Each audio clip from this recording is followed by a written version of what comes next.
Next episode of the Tradepreneur Show, as promised, learn how to hand it off right. What am I talking about? You're going to have to tune in to find out. Welcome back. Here we are, another episode of the Tradepreneur Show. Patrick Summers, the host, the Tradepreneur, one of many. Co-host Tanya Priest. Hello, hello. How you doing, Tanya? Doing great today. Wow, we're rocking and roll through summer. It seems like it just started, and here we are moving on through a little too fast. Kind of like we tend to do with our calls when we're, in the summer heat. So we've done the past couple episodes talking about for technicians and salespeople what to do in the home, and it just dawned on me. Like, I always talk on like home services, but you could be a service writer at a car dealership. Yeah. Right? You could be a mechanic. You could be anybody that's dealing with customers and their issues. If you're in the trades, like, it applies. You may find that I use a lot of examples because my wheelhouse, I was an HVAC technician. Right.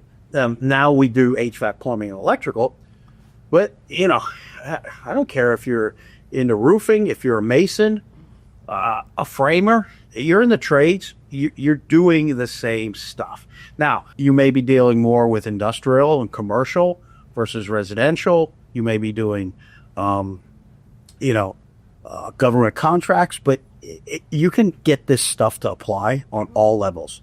But my examples typically have to do with HVAC because those are the stories I have. But I also know I'm running a business every day that deals with electricians and plumbers. And so I know that, in all our services, we have individuals that if somebody wants a new system, a new electrical panel, a water heater, a whole home repipe, whatever it is, right?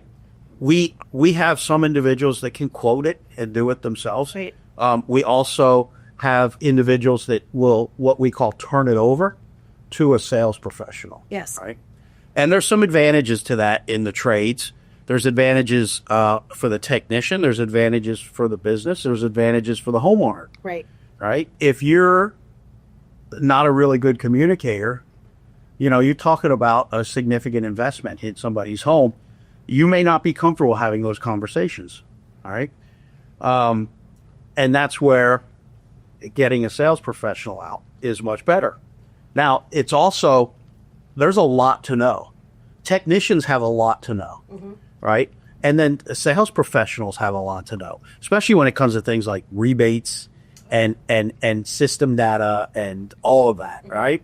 And so in this scenario, and you're talking to somebody, or I should say listening to somebody who would turn over, would go out and as a technician. And so and from a business owner's perspective and a management perspective, listen, there's some things that you need to make sure your technicians are doing and you as a technician are doing to increase your chances of success.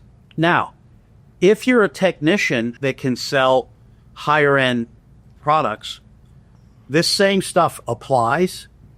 It's just you change hats, right? You have to like, not physically, but you have to metaphorically change hats from a technician to a salesperson because they're two different skill sets. Totally. Right?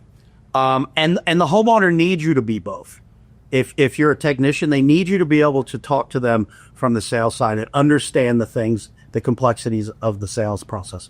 That's really important because the questions that somebody's going to have when they're looking at replacing the system are going to be different than you're going to have when it comes to repairing the system, right? Okay. So listen, here is what you need to do when you're going to present an option of replacement or upgrading. And again, applies to, doesn't matter what it is. You need to make sure, one, the homeowner knows all of the options. The fix now, right? The improve now, the upgrade. They also have to know that their first option, like we talked in the previous episode, is they can say no, right? Now, I know the first question, well, what if there's nothing to fix? What if I went out to a home and I'm just there doing a maintenance or an inspection or something like that, and what I'm there for is like, it seems to be working fine, right? Well, the thing is, one, if there's no warranty, people replace cars because there's no warranty and they want peace of mind. If there's no warranty, it's expired, there's one reason to consider replacement, so you get the warranty coverage, right? If it's older, if it's 10 years or older, in that range, another reason to start considering replacement. One, because most warranties have definitely expired by now. Right. Two, efficiency. Efficiency gets lower. Now, people will say, well, wait a minute. My system's working fine. No, it's actually not. In fact, that's why many utilities across the country give rebates to replace your perfectly working system, because they know that that system is drawing a lot more energy from the grid than a new system is, because they're not efficient. I mean, they're constantly upgrading the efficiency of these systems, and you will notice a difference when you get a new system. So it's not working fine. I tell people, listen, my grandmother, now she's passed away, but when she passed away, she was 92 years old. People would say, and she passed away at 94, but like people would say, my system's working fine. Listen, my grandmother's 92 years old. She's working fine for a 92-year-old. But she's outside of the design parameters of a 25-year-old. Right. Right? Right. So absolutely. Now we're talking human beings, so we don't necessarily replace them. And but you get the point, right? A system that was designed 10 years ago and has been operating is not working within design parameters. Okay, it still may be cooling and heating and everything like that, or your electricity still may be working, your water still may be heating, but it's not the same. It's outside efficiency. So, with all of that said, you may have a replacement option or an upgrade now option on the table just because of system age, right? Regardless of what the system age is, because that's being proactive rather than reactive, and a lot of people will consider that. They'll at least think, it may be something I should look into, because even if I don't do it now, I'm going to do it in the future. So listen, number one, homeowner has to understand all their options that you have. You can't give them an option. I don't care if it's a 20-year-old system and the compressor's fried. Their only option is not just to replace. They can repair that. It doesn't make much sense, but they can, and that's their choice. Right. That's number one, right? So you've got to give them their options, and the first option being do nothing. Once they understand all their options, and you get to, listen, Tanya, I recommend replacement. Here's why I recommend replacement. In this case, your fix now is the capacitor. That's the minimum it's going to take, right? But there's some other concerns that I shared with you, which are just normal wear for this system. So if we don't fix them now, address them now, improve them now, then they will become an issue for you, and you're going to be spending that money down the road.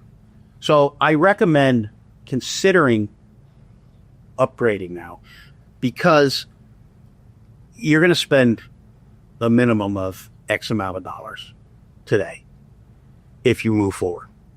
Why not take that and possibly consider putting it into a new system? And listen, I can get somebody out here to talk to you while I'm here. I still have things to do. I'll continue doing what I need to do. And when they come out, if you decide to replace the system, it's fantastic. Congratulations. I just need to finish up what I'm doing, get your signatures, whatnot, and be on my way. If you decide you do not want to replace the system and you want to go ahead and go with the repairs, then I can get that done, right away.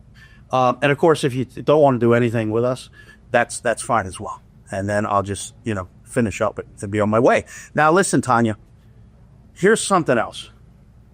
This is kind of how I look at it. Now, this part that I'm going to share with you, I would bring into the equation if there was questions or they were unsure, or a lot of times they'll say, what would you do?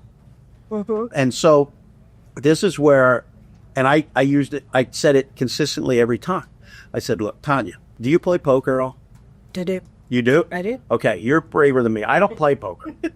I kind of do. You know why I play poker? When it's on TV, right? Because when I have played poker, I'm not very good at it. And I lose. I win a little bit, but I overall lose. But you know what? When I play kind of on TV, I win every hand. Why? Because I can see everybody else's hand. Right. I know what to do. So right now, you're playing poker in the traditional sense. The only hand you can see is the hand you have in front of you. Right? If we bring out our comfort advisor, and sometimes this is where I have a little fun with it, I'll be like, quote unquote, salesperson, right? If we bring them out, now you can get all the information and the pros and cons of replacing your system. Now you're making a decision seeing everybody's hands. Wouldn't that be a better thing to do? Absolutely. Why not? Of course, because it doesn't cost you anything. It's just a little bit of time. We'll get them out here now or her out here now, and you make the decision. And guess what? If you want to go ahead and replace the system, I just got to collect and be on my way. If you decide you don't want to replace the system and let's say you want to go with the repair, come get me. We'll throw them out together. Yeah, okay, let's do that. So then I make the phone call to the office, right? Say, hey, listen, he wants to consider replacement, so on and so forth. Now, very, very important. If you are a business owner or manager, if you're not doing this, you need to start doing it. You need to get that technician on site as much as possible. I'm sorry, the comfort advisor on site as much as possible when the technician is on site. There needs to be a proper handoff. The technician is the advisor. They built the rapport. They gave all the recommendations from the most basic item to full system replacement, right? They need to be in that. They need to hand off because now you're bringing a brand new person into the mix. And if you're bringing a new person into the mix, they're having to start over, completely over. Right. And what did we say in a previous episode about first impressions? This technician may have done everything correctly, done everything great. There's great rapport, trust, everything. And now you bring in another person, and they don't read the right first impression, or they're missing information, or the technician's not there for the homeowner to ask additional questions. Right? So really, really important that you run an operation where you get the technician, a comfort advisor on site while the technician's there. The other reason it's very important is if they don't go with replacement, if the technician's not there, odds are you're going to lose the repair. And if they do go with the repair, now you have the cost and inconvenience of sending a technician back to do a repair. And it's a cost and inconvenience to the business and to the homeowner, right? Or the business or customer, whoever you're serving. So that's really important. Now, again, if you don't have that structure in place, you need to get it in place at your business. Now, the comfort advisor gets dispatched, goes out to the call. Now, a couple things I think that are done wrong by the comfort advisor is they want to know a lot of information before they get on site. Yeah. I want him telling me everything when I get there. Yeah. In front of you were really good at that. In front of the client. Yeah. Whereas they're trying to call the tech and get information. And they want tons of information from the sales lead coordinator. It's like, listen, you get to the call and you'll get all that information if you have the right system in place. Now, comfort advisor shows up. Technicians, do not do this. Do not go out. First of all, do not sit in your truck and wait for them to get there. You have work to do. Don't be in your truck waiting, and do not go out and meet the comfort advisor, because now you've just moved out of the role as a trusted advisor to you're with him. Right.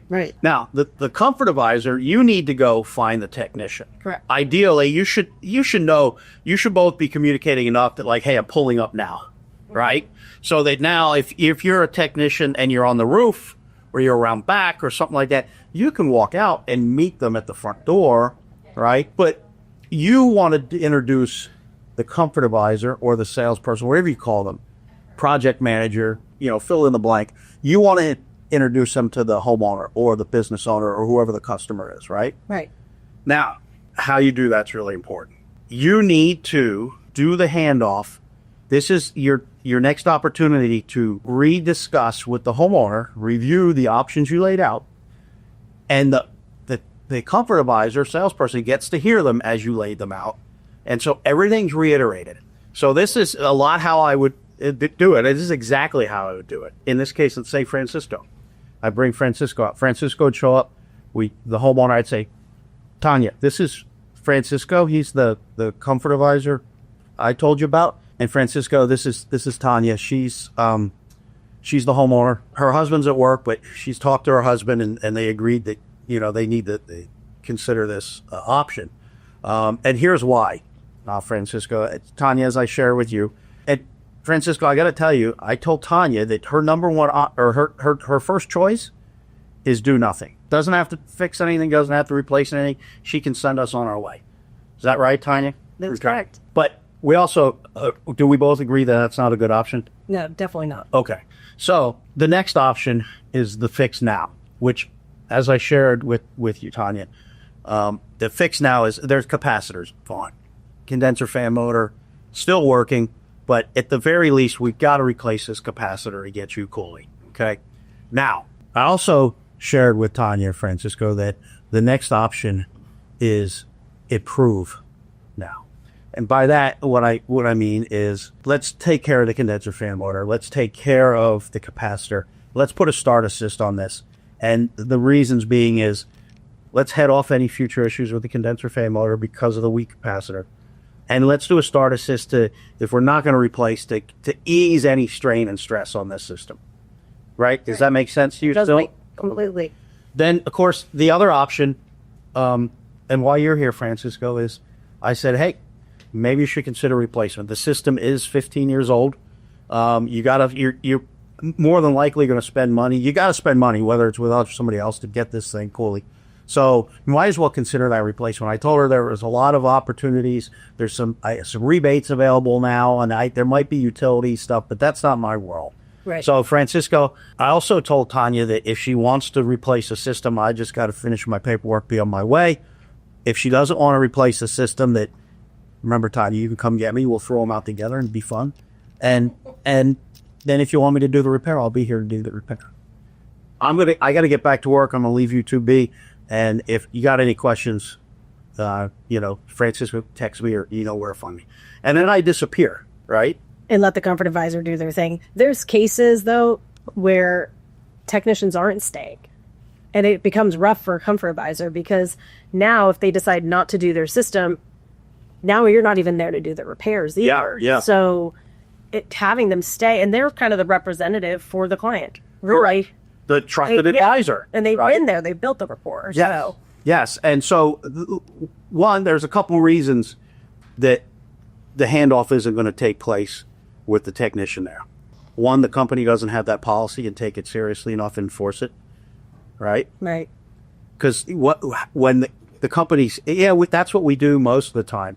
When you'd be like, well, why did that technician, well, we're so busy. I just moved him on because the comfort advisor, he's on a call, and so I moved him. No. Mm-hmm. Right? So it means that you kind of have a policy when it's convenient, right? Right. So has to be consistent. The other time is the homeowner can't meet. So in this case, I used, you're the homeowner, but you also have a partner, a significant other, and they're at work.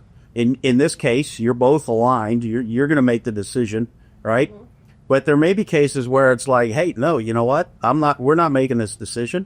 So now we're going to schedule to come back at another time. So there are certain situations where that's going to be the case.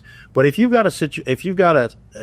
do everything right and the company has the right policies, in most cases, it's going to work out fine. Okay. It's not going to be 100%, right? But in most cases, you should be able to hit that target. And you should have a KPI of a target for what percentage of handoffs are going to take place, because the handoff is critical.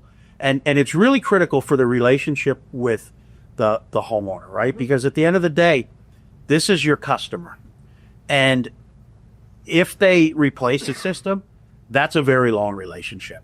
Right. And if they're going to make that investment, they need to, you want to be that trusted advisor for many years to come.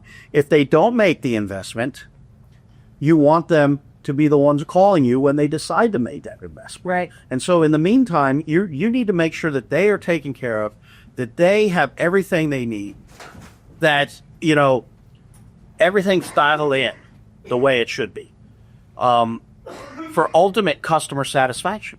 Right? Or client satisfaction. I prefer the word client. Mm-hmm. But the handoff is critical. So you're right. In those cases, it doesn't always happen that way. And you know me, when I'm at the office and I find out that I'm like, What were we thinking? yeah, I'm furious over it. All right. And not only that, it's inconvenient for the homeowner. The only time you should do it is when it's convenient for the homeowner and that's what they're requesting. Right. Right. But again, if you do it correctly. I just want to ask you, so if we're doing it for the client, because we want to have both spouses there, do you suggest having the tech back out with the comfort advisor? Or like, how do you see that? I think that's a really good question, and it depends on, one, your schedule, and if the tech's available. Two, how is it being left with the homeowner? Right? The tech may want him to come out, and ideally, that would be ideal. Right? And you could say to the homeowner, maybe the homeowner says, listen, could we do this later today when my husband or my wife, whoever gets home? And yeah, okay, what kind would work? You know what? 6 o'clock today. Fantastic. Tanya, you know what? If it's okay with you, I'm going to come back with the comfort advisor so that if you have any questions that come up, because the comfort advisor wasn't working on your system, I'll be here to help you with those answers. And if at that point you don't do the replacement, I can go ahead and do the repair. Yeah. All right. That makes most sense. Yeah. If we can make it happen. Now, that'd be great. Now, so the next question is going to be like, oh, well, what if they just want the repair done and come back at 6? Are you going to leave them without cooling? No.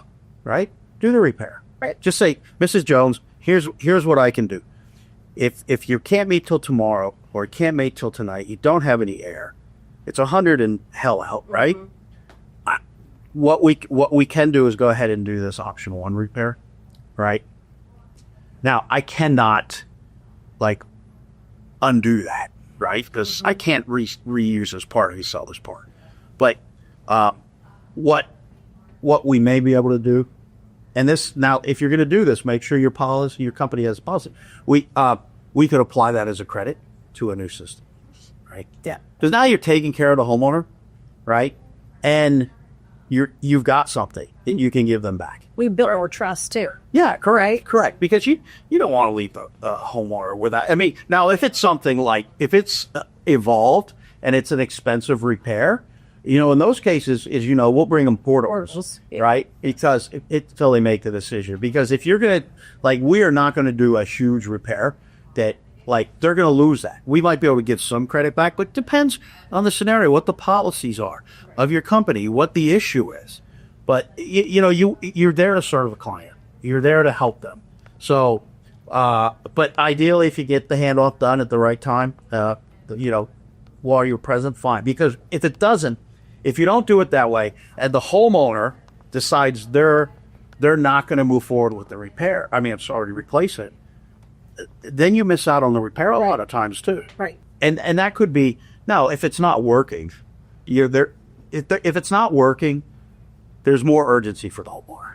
If everything's working, but they do want to consider replacement because it's an older system and they know that they're going to have to deal with it sooner or later. So why not just look at it now? Let's figure it out now.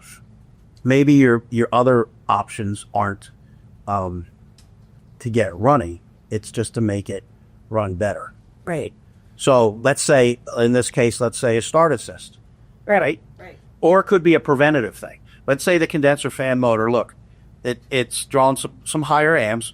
There's oil on top of the compressor dripping from the CO bearings. Mm-hmm. So look, we know this thing's going to go out. So I would recommend, if you don't replace the system, be proactive. Let's replace this now. Let's not wait till it dies. Right? In that case, you are going to, the homeowner says, nah, we're not going to go with replacement. Why don't you just go ahead and get that motor taken care of for me? If you're not there, it's probably not going to happen, right? Yeah. Whereas if you're there, they're going to be like, yeah, we're not going to replace. Let's go ahead and get the motor taken care of, right? So the process, the handoff is critical. Mm-hmm. And number one, the homeowner better understand what the recommendations and findings are. Do not, and this happens, I've seen it happen, comfort advisor comes out and the maintenance hasn't even been performed, or a full diagnostic hasn't even been performed.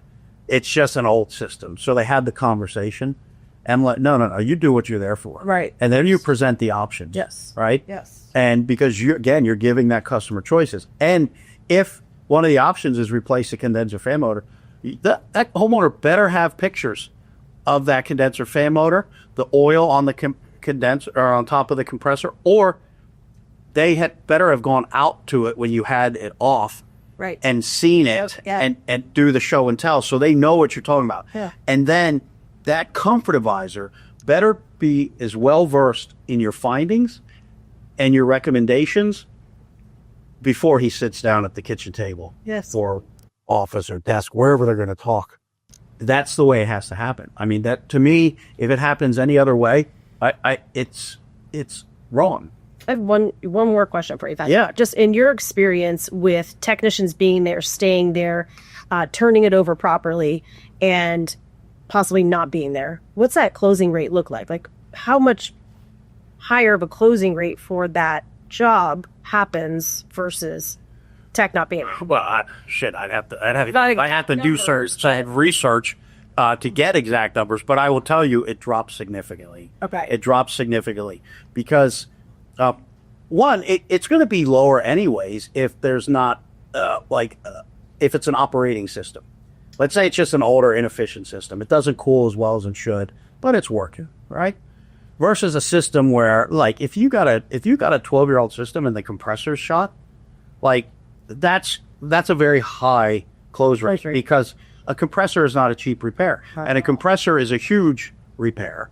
And a lot of times, depending on the system, the compressor has to be ordered. Right. All right. So now so that is that's an easier no-brain option for the homeowner. Whereas if you're out there doing a maintenance and the system's 15 years old and you talk to the homeowner, hey, you should consider replacing this. Well, there's some great incentives right now. There's no urgency. The homeowner, like, okay, but I don't have to do anything now, do I? Well, now you have to, as a sales professional, you have to help the homeowner see why it's in their best interest to move forward now. Right. Right. And that's the role of any sales professional. And guess what? I don't care what you do. We talked about this in episodes. You're a sales professional. So your job is to make sure that the homeowner understands the pros and cons of moving forward now versus waiting, right? They also have to know all of the recommendations, and they have to understand them. And you have to, this is one of the things I saw that went through the roof. A comfort advisor went out. I was looking through the paperwork. I'm sorry, not comfort, a technician. Option one, $7,000. It was like $7,100. Option two, $7,000, like $400. Option three was like $7,800, or replace system. So I went in and I looked at the recommendations, and I was like, and this was nothing was wrong with the system. These were all like improvement options. Okay. So there's nothing wrong with what he lined out, right? Because they were all improve now, but there was no like fix now. So of those that were bundled, right? Because bundling makes a lot of sense. Mm-hmm. Of all those things that are bundled, right? Which one is the most important? Right? Pick one or two that's the most important, because you're telling the homeowner, like, I got to spend $7,000, $7,000, or $7,000, mm-hmm. right? Like, that's odd. Yeah, the homeowner. Well, because it was like almost a system rejuvenation. It just each one had different elements in it. So it's like, no, wait a minute. Which one is the most important? Well, the blower motor. Here's why. Let me show you the pictures. Let me show you this. Now I have an option. I can pull this out, clean the motor, clean the squirrel cage, get everything dialed in, and it's going to be a lot better, right? Because this thing, look at Mrs. Homeowner, Mr. Homeowner, this thing's filthy there, right? But we can clean this up for you. But let me show you the other concerns as to why we should just replace this motor, mm-hmm. right? If you're not going to replace the system. And that's going to be X amount of dollars. Now, here's what, to me, that's the fix now. Let me show you the improve now, right? And maybe you have two different improve nows, right? Where you've bundled things. Okay, and then replacement. But, like, that guy's going to get no all day long. You come into my house and my option is like $7,100, $7,400, $7,800. I'm going to tell you to go pound sand. Right. right? And I'm not going So I feel like I have no options. as somebody experienced in the trades, I was confused by what was being recommended. Now, was it all justified? Yeah, it was. Like everything, I looked at the pictures. I'm like, okay, yeah, that would make sense to replace. I would like, and the homeowner would basically have this rejuvenated system with some great warranty coverage and everything like that. But like, maybe they don't want that. Maybe they don't want to do anything, which in this case they didn't do anything. But maybe they said, you know what, shit, I don't want to replace now. I just don't want to deal with that. But man, I looking at those pictures, I see what you're talking about. So you're telling me if I wait, this could be a problem. Here's what I'll tell you, Mr. and Mrs. Homeowner. This will fail. This blower motor will fail. What I can't tell you is when. Right. It could be in the next hour. It could be in the next 5 years. But what I do see are all issues of extreme wear. And so this is going to cause you a problem. And the other thing I could pretty much guarantee you is this is going to fail at the worst possible time for you. Because I don't know about how familiar you are with Mr. Murphy, Mr. Customer, but man, I could keep him away from me when I'm proactive. Right. But man, he loves when I'm reactive. Right? So what do you want to do? Right? So at the end of the day, give options. Let the homeowner's in control. Yes. The homeowner's in control. And if you become a trusted advisor and you let them know what's going on and you give them the options and you make sure they understand the options and you build a rapport and you're likable and trustworthy and you convey that and you give multiple options with the option of no, right?